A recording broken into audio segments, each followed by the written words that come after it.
Welcome to the Self-Help Coaching Podcast, where insights, attitudes, and methods for success get illuminated. Learn what leaders and change workers have done and are doing now to create magnificent futures. We interview great guests who inspire you to overcome obstacles and achieve your goals. Be sure you visit our website at self-helpcoaching.com. While you're there, subscribe to us via your favorite network. Now, just relax as you listen. You can do something else, but be ready to make an important note. And let's get started. The title of this interview is Creative Coaching. And we're going to be talking about big new ideas about creativity and connection. And our guest is Jeff Leisawitz. And I just found out, just moments before I started this, that we're not just going to be talking about his awesome coaching. We're going to be talking about a great book that he has out, which really blew me away. And that's not even on my data. So we're going to be talking about Not Effing Around, which is the name of his book as well. Great stuff. Jeff, welcome. Hello. Thank you for having me. I love it. Great stuff. Now, let me tell the audience about who you are. Jeff is a life coach, as I am or was, and for the heart-centered humans and creative types. I love that. That is great. It's creativity is where it's at. It's the difference between a creative person and a non-creative person is a person who has a solution and a person who may not. Absolutely. Absolutely. Creativity is a big deal. Right. And we are all creative, whether we know it or not, or There you act go. upon it in a particular way or not. And a person may need someone like you to remind them that they are creative. They may. So Jeff Burns with a mission to inspire and teach people with a heartbeat to live their gifts and create meaningful lives of purpose, success, connection, and creativity. This guy is like my doppelganger out there. He's in Washington State. I'm in Brooklyn, of course. Jeff, you're the man. Great to meet you. Absolutely. We got the country, between the two of us, we've got the country covered. You got it sandwiched. Yeah, sandwich. That's great. Very good. So yeah, thank you so much for having me here. This is great. You're quite welcome. Let me get into my first question. What do you mean when you say creativity is a way for people to be seen, expressed, and connected? Yeah. So I have in my career done all kinds of things in music, film, writing, this and that. I have had what I would say pretty solid successes and also dismal failures. Oh, right? That's me. Right. But what I've learned through all of this time is that at its best, creativity is a way for us to be seen, expressed, healed, and connected. So what does this really mean? So to be seen. In general in our lives, I believe we are not particularly seen. When you're driving down the highway or walking down the streets of Brooklyn, you are not particularly seen, right? You get into the next level of your acquaintances, maybe at work or just people around the neighborhood or something. They might see you, they might know you a little bit, but probably not that much, and they probably don't care that much either. Right. And then you've got your inner circle, right? This is your good friends, your family. Hopefully they see you and understand you and get you, but my experience is they sort of see you and get you. So that's the seen part. What does it mean in my definition to be expressed? Well, it simply means going from the potential to the actual. So if you think of a dancer, right, on a particular Saturday night, she's sitting in the corner while the disco ball's spinning around, the beat's thumping, but she's sitting there. In that moment, she is not expressed. She gets out there on the dance floor, starts shaking it. She's expressed as a dancer. Same thing with a poet. You can have a bunch of poems on your desk, but unless you're writing a poem, you're not expressed as a poet. So the next piece of this is healed.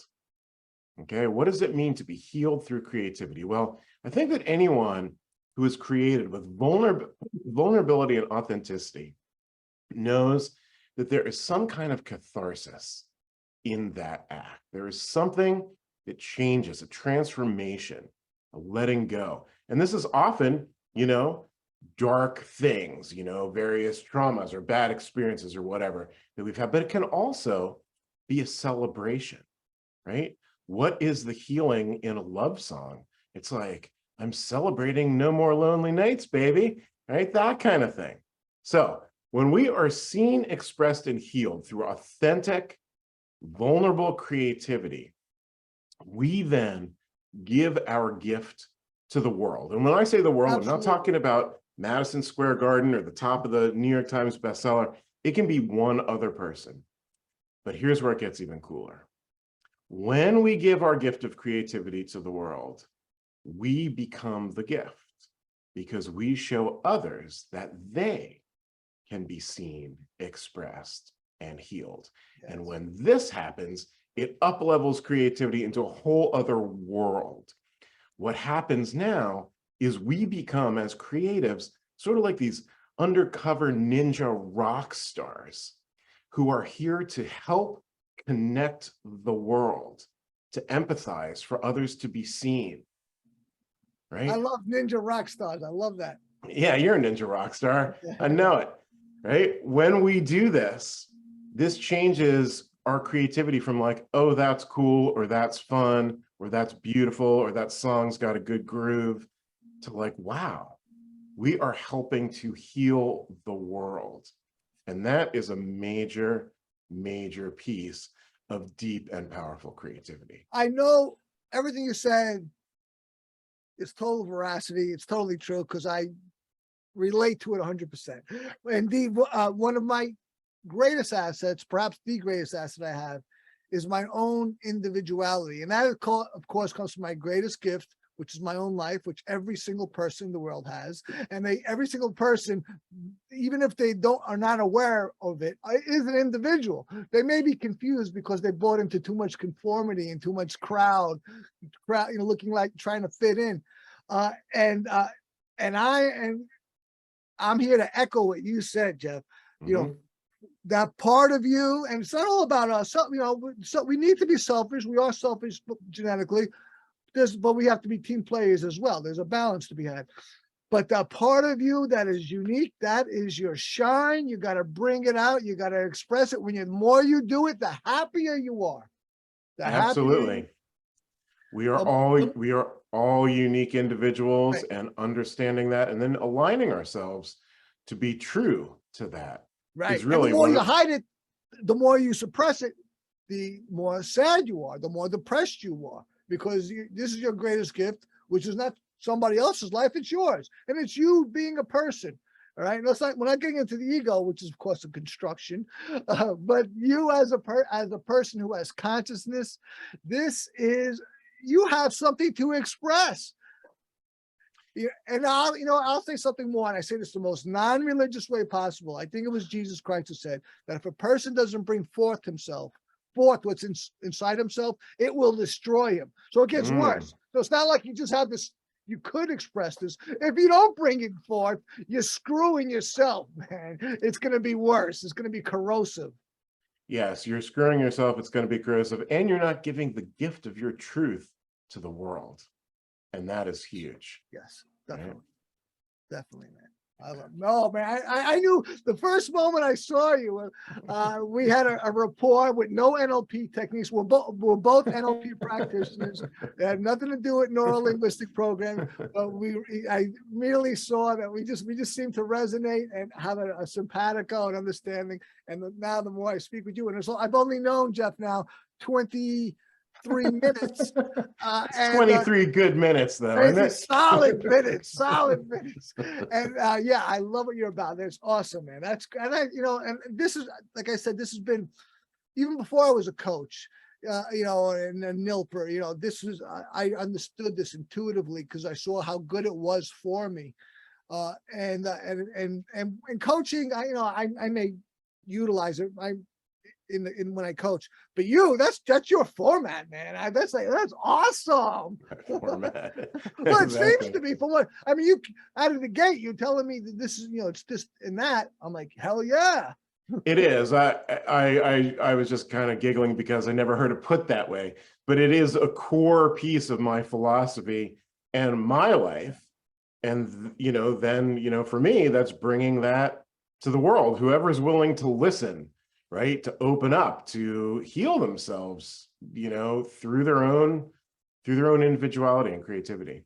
Now, well, we've already alluded to it, but why would you say creativity is so important?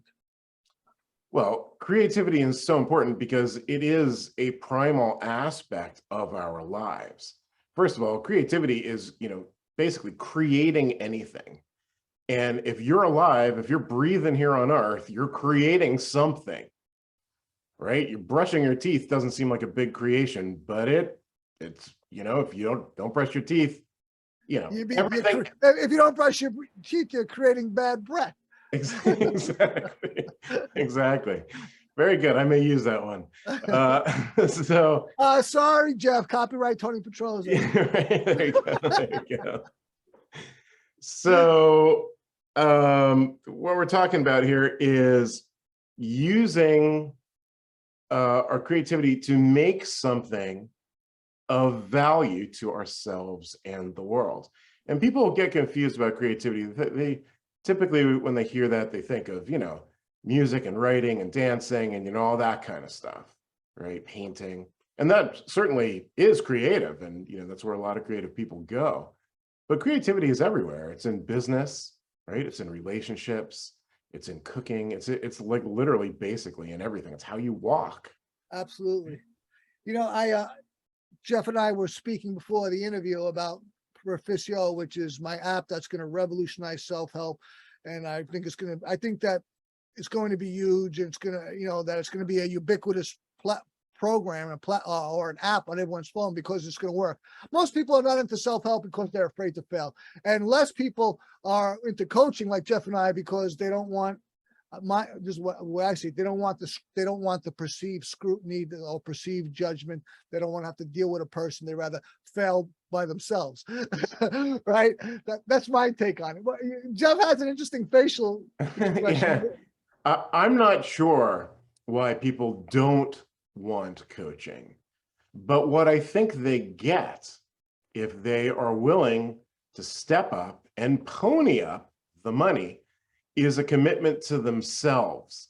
Right. So what it really is they are not ready to commit to themselves and their own growth. Oh, I totally agree. But I was being negative, Jeff. You went there and you went to the positive side. Can you just leave me on my negative side? Just automatic. I used to be such a negative person, and people. I now I'm clean sober over 22 years. I was a very negative person, and basically I transformed from negative to positive, and I see the world so differently. I'm so different in the world, and I totally agree with what you said. But I'm saying why people don't go into coaching because they don't want that. They're not ready for that growth, which is a way to say that they're afraid. Okay. Right. Yeah. All right. But and so I believe we're gonna transform the world with our app, because people won't be afraid of failing because it's not gonna it's gonna guarantee that they won't. That said, my company, I spend too much time creating my company on paper, and when I should spend more time getting things done that need to get done in the present day. But I'm creating this company, and it's unique. It's so unique because I love to create. And as an example, I was in the military a million years ago as a paratrooper. We're actually every once a month we'll have dress up day. Every odd month or whatever, it will be dressed up as Roman togas or Roman armor. The other months will be in military uniforms, and they'll have a quasi-military structure. Not real military. It's part of the game. Have a game. Have fun. Do things in a unique way. Be original. That's what to me. It makes life exciting. Yeah. It makes it more, much more, okay, let's do this, as opposed to, oh, here we go. Totally. Love it. Great. Okay, let's take a moment to hear from our sponsor, and we'll come right back with Jeff Leisawitz.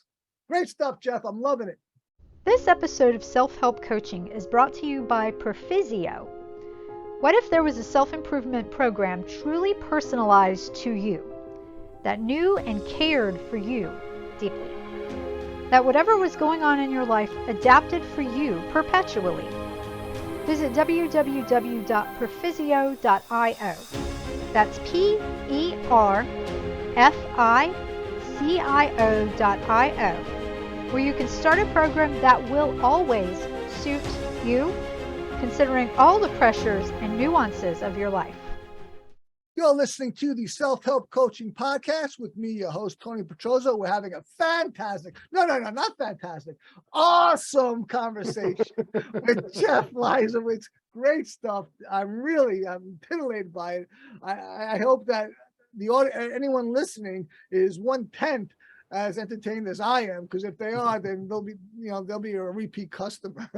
Nice. Great stuff, Jeff. So now let's get into music a bit. You mentioned it previously. What are songs and stories so powerful? Songs and stories are powerful because a great song. Let's talk about a great song and a great story.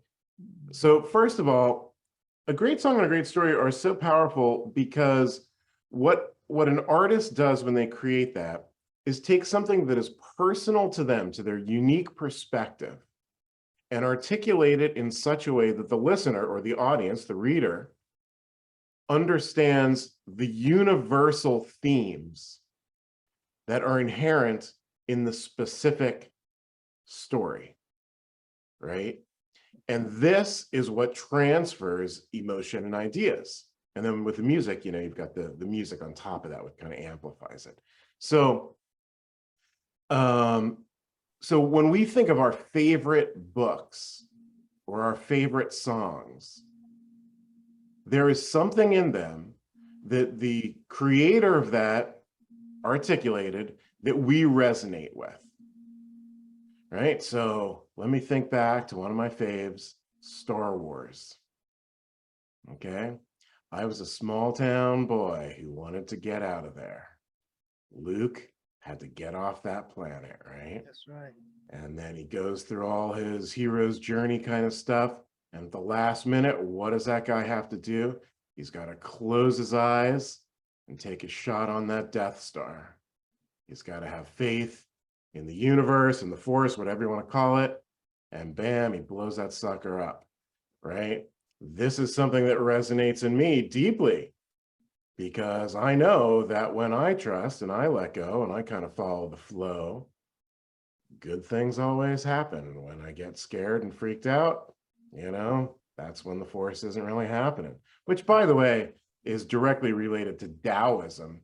Totally. If any of your listeners are into that. Lucas was extremely influenced by Eastern philosophy, or if not, at least that I'm putting this into the movie. Right. Exactly. So that's what, to be great artists or be great songwriters or storytellers, that's one of the things we want to do. We want to have a specific perspective and an emotional perspective. We're having a connectivity problem right now. I hate when this happens. Jeff, can you hear me? You are paused. I can hear you, yes. Okay, I hear you again now. Oh, now your video I see your video is moving again. Okay, Jeff, back up about 3 or 4 sentences and start again, please. Right. Not so 5 and not 2. You were saying that, you're having faith or not having fear. All right. Right. Okay, go from there. So when we create songs and stories and art from a specific emotional perspective and articulate that and open it up such that the audience can understand these universal themes, that's when that transference of energy, ideas, and emotion happens. That's why you love your favorite songs and books and movies. And that's what we endeavor to do as creators, because although we are all individuals, as you said before, Tony, we are also all very common in our human themes. Absolutely. Right? We all want love, we all want respect, we all want redemption, all those kinds of things. So if you can, as a creator, put your own story into those kinds of ideas and do that at an authentic level of truth and skill and voice, you're going to win. Music is so powerful that I often I get ideas from movies from listening to a song, just a song. So, and it may have little to nothing to do with my movie idea, but what was the thing that happened in me? Because that's where it is. Mhm. Yeah, the songwriter, the singer, the musicians, they make their art, and then me as the listener here, how it affects me is my business. It's not their business. They're Mhm. not me. Yeah, sure, we share consciousness. That's the ubiquitous thing. That's the big one at the that's obvious. But my mind is unique, and so I get some. Oh, whoa! This I see an idea. I see something going on. What's this? That has some shadow there. Oh wait, let me start making a little closer, and now I see an idea and a story start erupting, or maybe even a scene. Okay, from there I turn that into now I see something more, a sequence, a plot, a romance, whatever, and then you just let it flow, man. It's awesome, and just from a song, whether and it doesn't. Nostalgic is, we love nostalgia, of course, but it could be brand new. Like you could be totally fresh to you. Like, wow, this is making me think stuff from my past, or not. It just gets the juices flowing. Absolutely. Yeah. Love it. I love. I know I didn't tell you. I'm also an actor. I might have told you. I don't know. But I used to act. I used to produce. Creativity. Listen, some people are more creative than others. We may call them artists. We may call them entrepreneurs. We may call them other things. But as you said at the outset, everyone is creative. But are they tapping into it? That's the thing. Are they tapping into that for solutions or for vibrancy, whether it be their emotional well-being or maybe physical well-being? Are they tapping into it? Because they could. That's the thing. They could. Yeah, absolutely. Yeah. All right, and that leads me to my next question. The inner critic. Ooh, will they disapprove? or right, which is or will I disapprove? The inner critic, but that fear of disapproval, that'll get anyone who's not careful, right? What is your inner critic, and how might it stop you from taking bold action? Right. Well, good thing I wrote this book, Not Uh-oh. Effing Around, the No BS Guide for Getting Your Creative Dreams Off the Ground, where there's actually a chapter about the inner critic. I'm not going to read it to you right now, but almost everyone's listening, but Jeff just held up his book, which has a really cute little cover of like a caricature, and the title said "Not Effing Around." It was really great. Look, let's hear an excerpt, Jeff, from the author. You can't beat it. Well, I'm trying to find the actual inner critic thing here. As you look for it, Jeff, I'll continue. It's not gonna be a monologue or a soliloquy, but I will mention about what I just alluded to about the fear of disapproval. When I was talking about music, I used to be a punk rock singer, and I had a big old mohawk, and it was, I still consider myself a punk. Just turned 57. But I've often been an extreme person. So one of the things I went through was like, I know that people want approval. I'm going to go the other way. I'm going to want disapproval. So I actively sought disapproval, which as a social experiment was very informative, and I learned a lot. But I also learned that it's something that I shouldn't do. It was something I learned a lot, but it was not good for me and for others, and I won't be doing it again. However, it also helped me to have less of a fear of disapproval, which is an awesome thing, because that is a deadly disease that afflicts way too many people. This fear of disapproval, this fear of scrutiny, fear of criticism, and a person really has to get a grasp of this. Otherwise, that will just debilitate you and just keep you down. And you got to be mindful about approval. If you fear disapproval, have a greater fear for your own disapproval of yourself. All right. Never mind others, your own disapproval. Get with that. All right, Jeff, are you ready to read for next excerpt? Sure, I'll read a little bit. Yeah. It's easy to blame others for our failures, insecurities, and pretty much everything else. A common strategy is to start with your parents and all the ways they failed you. If you manage to work through that, a great target is always the system, society, or the man. If you get bored with that, just point your angst towards your neighbor, your boyfriend, or whoever is in your way at the moment.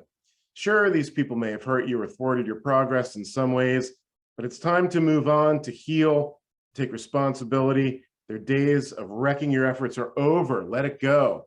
So here's the truth. The one who puts the most time and effort into sabotaging our lives is ourselves. We are often our own worst enemy. Of course, this can come in many forms, but I want to call out some aspect that does particular damage to our creativity, motivation, and joyous exploration of the world. That would be our inner critic. I prefer to call that little snot ball the ick. The ick. Oh, I like that. Is that ECH? I see, inner critic. Oh, I see. Inner critic ick. Oh, okay. Yep. If you want the rest, well, I'll give you one little bit more. Give us one more nugget, please. The ick has killed so many dreams, crushed so many souls, mangled so many projects, procrastinated and frozen so many great ideas that it is truly the unseen supervillain of the creative self.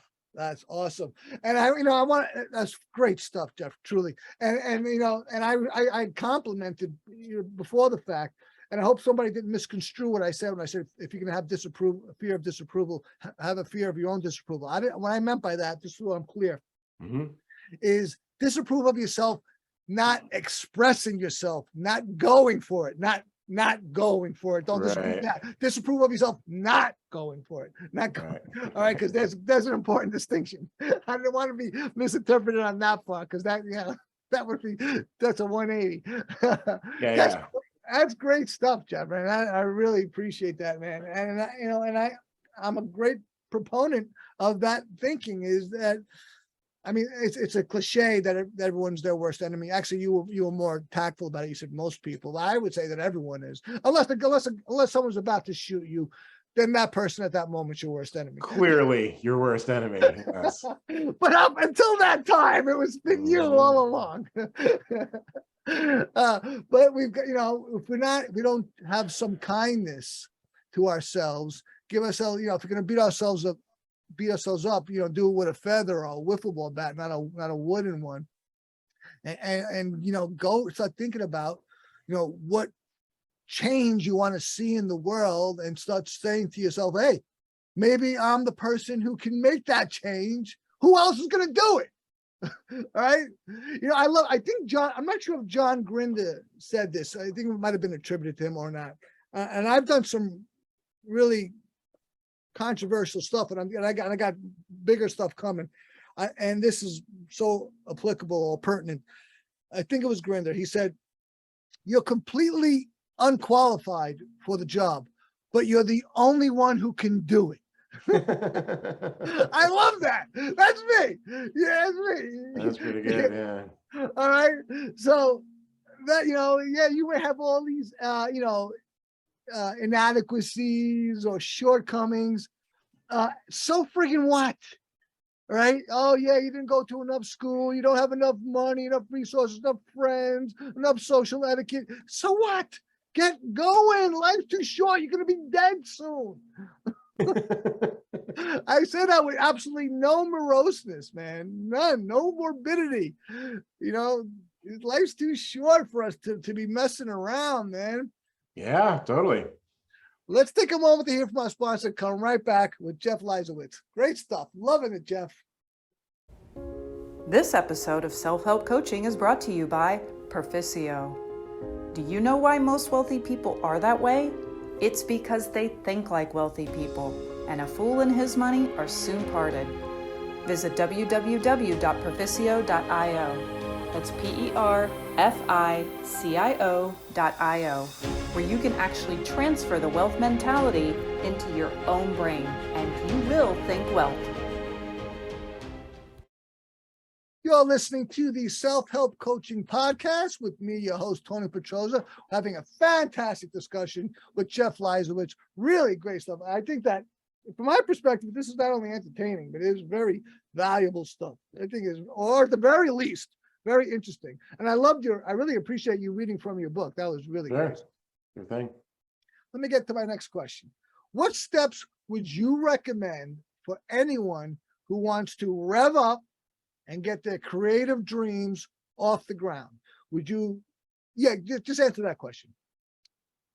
Well, one of the first steps is to identify your comfort zone. Okay.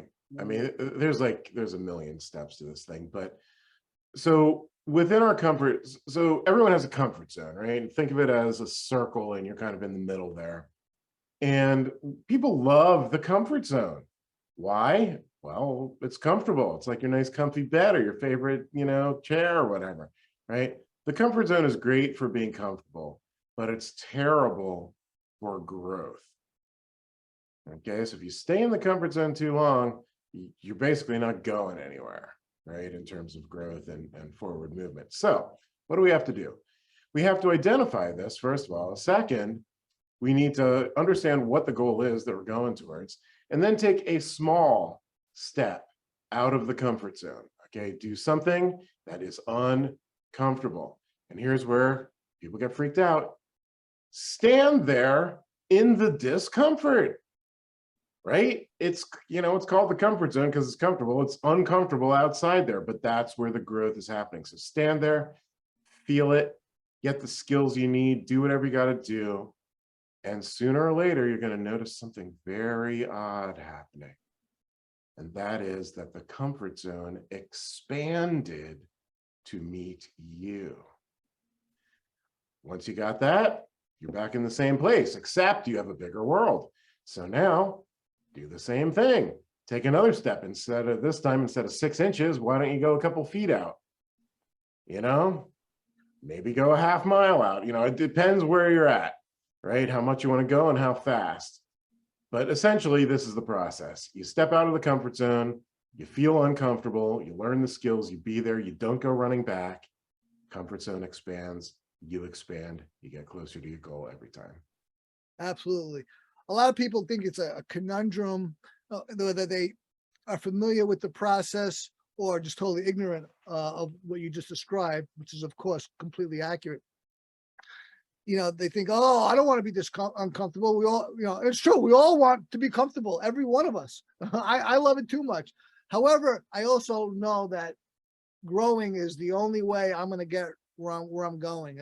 There's no way I'm getting there without growth and then some. The thing is that when you grow, you don't have to be growing all the time. Exactly. You can relax, you can grow and relax. Grow in this comfort zone as you described, then go relax on the couch, on the sofa, or the recliner for all day, and then get back to growing tomorrow.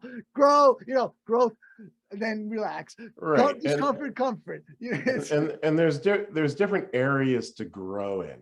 Yeah. There's career and intellect and relationships and health, all these different things. So if you're on your health journey, get out of the comfort zone in that, but stay in the comfort zone in the relationship and in the job. Sure. Right. And then okay, my health's looking good. Now I'm really going to step it up, with my business. Well, okay, then get out of the comfort zone in that. But if if it's too much out of the comfort zone in too many ways, it's not going to work. You have to have the energy to stand there to learn and grow. Yeah, totally. Right. So I do not recommend going out in every way or no, absolutely. I mean, just as you said, there are different kinds of discomfort, but there's got to be a total discomfort red zone that we can't get into, no matter what kinds comprise it. Exactly. Right? Don't be too masochistic unless that's your thing, because you probably love it. You're probably in that total discomfort zone right now. Great stuff, man. I love it. And when I was a coach, when I was a life coach, and indeed, I'm helping my nephew right now with addiction recovery, and and I explained to him the very thing you just did. It's like, listen, you got to get in that discomfort zone, because otherwise you're screwed. Because it's something, that's general growth that we describe, but growth may be really urgent, right? like in the case of my nephew, he's dealing with addiction. You want to mess around, you may, I mentioned debt coming for us previously. I'm not saying the Grim Reaper is hanging around, but he is coming for every one of us. And if you mess around with addiction, or you're just keeping the door open, man, so it gets more important to start growing. I would often hear too, I used to go to AA and NA years ago, and the people say, oh, he's just not ready. Yeah, okay, we can use that expression, but not ready is just another way of saying you don't want to do it. Okay, it's the same thing. So, and that's an indictment. I don't want to do a lot of things that I should be doing or could be doing. I would, all things were equal, that I would be doing. All right. I'm far from being, I'm always striving to be my better me, but I'm far, far, far from being him. I've never been the perfect me, and I doubt I ever will be. But you're perfect in your imperfections, Tony, just like all of us. Jeff, you're the first one to say that to me, and I. No, thank you very much, Jeff. I appreciate that, and you're the man. And of course, that's a great thing to say to anyone. It's true for everyone, but I think that Jeff was actually noticing my true perfection, though, and I really appreciate it. I am. Jeff was going to give me a laugh on that one. He's like, no, let me not laugh too much. Great, and I love our profession. I love helping people. I mean, it's kind of a universal characteristic that humans love to help another. And to be in that profession, to get paid to do that, whether it be one-on-one as a coach, or, you create content, your personal development, it's such a wonderful, so rewarding. It's so cool, I know, like I mentioned, we're both NLP practitioners. When did you first become a practitioner? Oh, I don't know, 15 years ago, something like Yeah, that. yes, like something like that for me too. And when I first started doing it in coaching, either it was techniques that I was not familiar with, and I just learned it as part of my strategy to work with someone. And I did mostly phone coaching, and then the intervention, the pattern would work. I'd be like, holy shit, this shit really works. I have to find out that actually, but people can really change with the intervention of someone who has some expertise and is committed to doing that. It was fantastic to see that we really can change and break out of these, whether it be limiting beliefs or a stuck place or whatever. So awesome, and that's done in so many different ways. I love our field. So let's talk about something that's very intriguing. This is out of the Jeff lexicon. This is called failing fast. What does it mean to fail fast?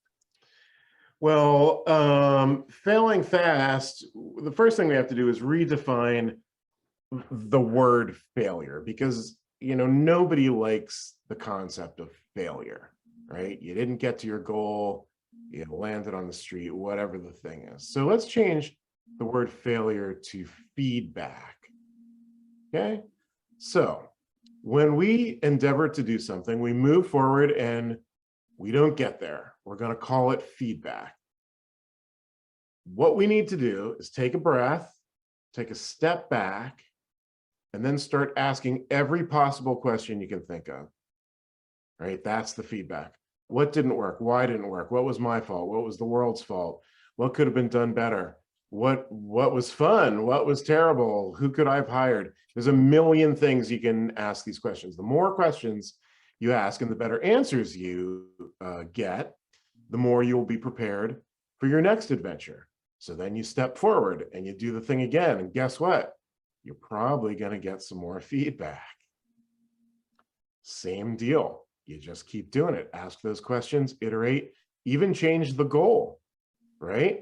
Because you might understand some feedback that says this isn't even the best goal for me at this time.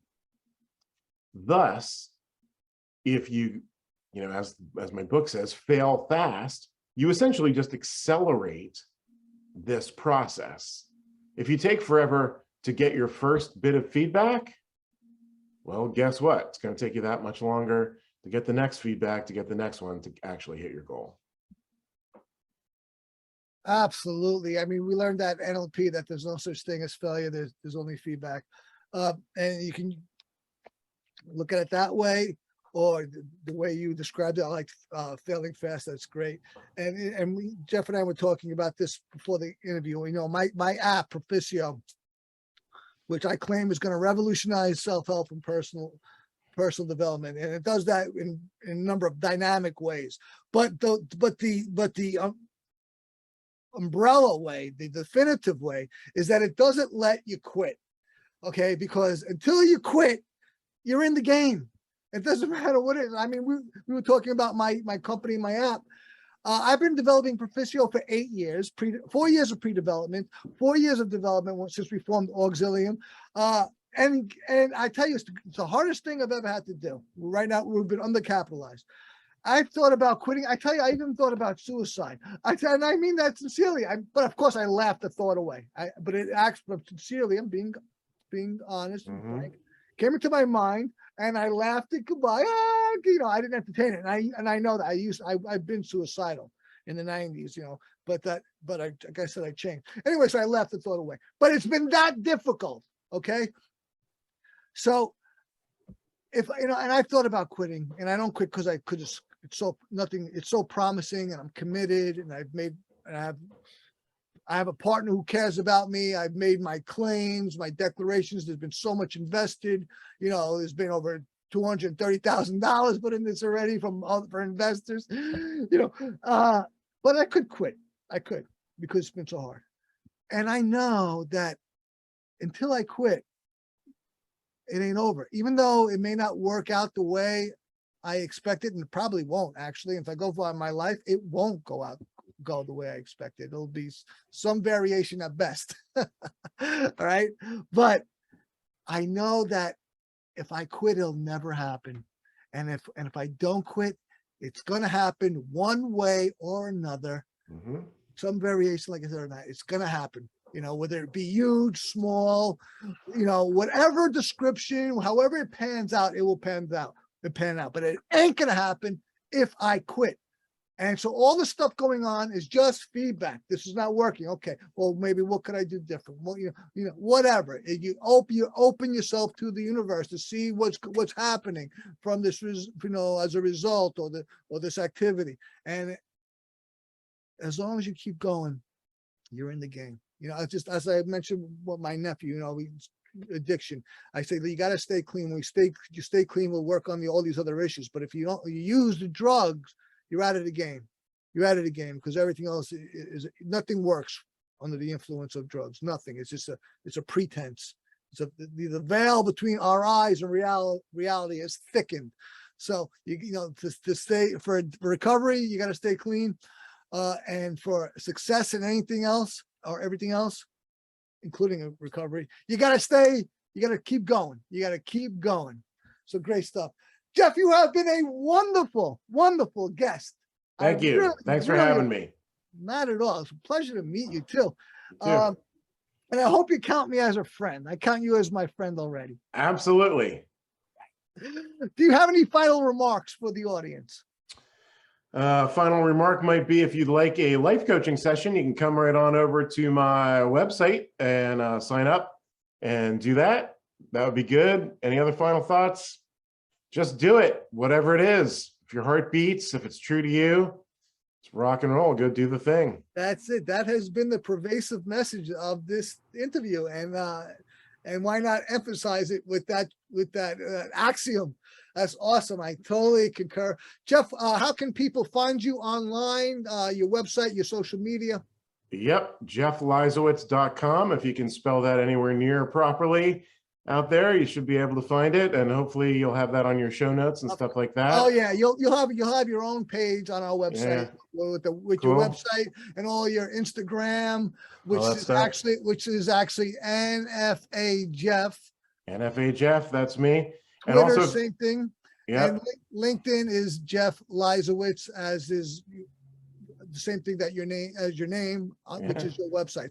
But since you didn't spell it, I will spell it for those. thank you. Okay, and that is Jeff, Jeff, of course, Leisawitz, Leisawitz. You see, I broke it into 3 syllables like I that. love that. That was great. That was right. That was right. Everybody, Everybody, little dance. Yeah. Okay. Great stuff. Jeff, I really appreciate it. You are the man. We'll be talking. This is the beginning of a relationship. It's been my pleasure. And I want everyone to remember, we're all responsible for ourselves, and we could all use a little help. With that, Jeff, thanks a lot. Everyone listening, thanks a lot. See you on the next episode of the Self-Help Coaching Podcast. Thank you for tuning in to the Self-Help Coaching Podcast, where insights, attitudes, and methods for success get illuminated. Learn what leaders and change workers have done and are doing now to create magnificent futures. Remember to visit our website at self-helpcoaching.com and enjoy even more great episodes like this one. Again, while you're here, subscribe to us via your favorite network. We look forward to seeing you next time on the Self-Help Coaching Podcast.